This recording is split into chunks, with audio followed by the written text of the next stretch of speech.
আল্লাহর হুকুমতকে প্রতিষ্ঠার জন্য সারা দেশের প্রায় সব উলামা এখন ঐক্যবদ্ধ হয়ে গিয়েছে। আপনারা খুশি না বেজার? এতকাল আপনারা আমাদেরকে বলেছেন, হুজুর আপনারা এক হন না কেন, সমস্যা কি? এখন আমরা এক হয়ে গেছি। কওমি আলিয়া, দেওবন্দি, হানাফি, এমনকি যত ইসলামী দল আছে, সকল ঘরানার সকল দল মতের উলামা মাশায়েখ এখন একসাথে কাছাকাছি পাশাপাশি চলে এসেছে। এই চিত্র দেখে পাশের দেশের দাদা বাবুদের ঘুম হারাম হয়ে গিয়েছে।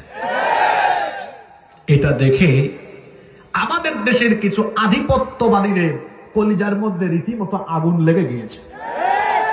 তাদেরকে আমরা আল্লাহর কোরআন দিয়ে জবাব দিচ্ছি, মুতু বিগাইদিকুম, তোমাদের জ্বালাপুরা নিয়ে তোমরা মরে যাও, আমাদের কিচ্ছু করার নাই।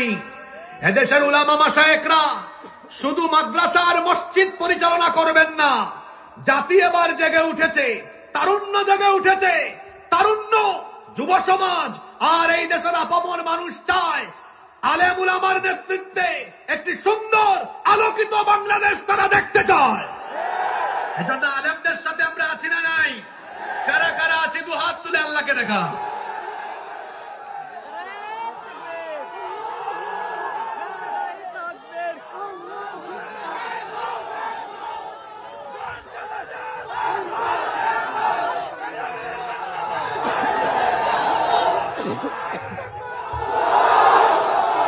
দিনাজপুরের তারুণ্য যুব সমাজকে আমি বলি, ও আমার যুবক তরুণ ভাইরা, আমি আপনাদের মতো যুবক, বলেন দেখি আমার তারুণ্য, আমার যৌবন, আমাদের যৌবনের শক্তি সামর্থ্য যিনি দিয়েছেন তিনি কে?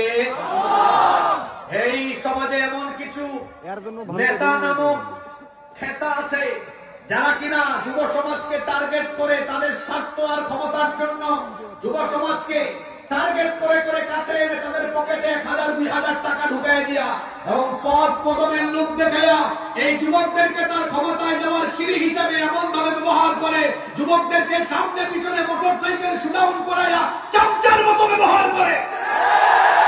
যুবকদেরকে বলছি, you have to personality, be a prestigious person, ব্যক্তিত্ববান হন, ব্যক্তিত্বগুলো আপনার মধ্যে থাকা দরকার।